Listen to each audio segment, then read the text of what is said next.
Les travaux sont bien avancés.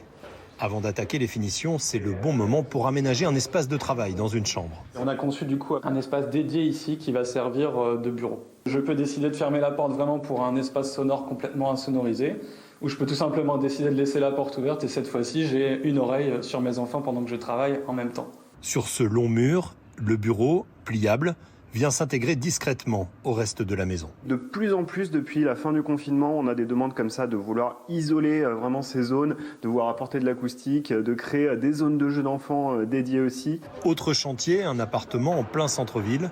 La propriétaire aménage un bureau dans la pièce de vie principale. Petite exigence, le poste de télétravail doit faire partie intégrante de la décoration. Ça passe par de la menuiserie sur mesure, donc un bureau qui peut glisser, se rentrer à l'intérieur de la menuiserie et un peu comme les lits escamotables, et lorsqu'il est rangé, on ne voit pas que c'est un coin télétravail, quoi.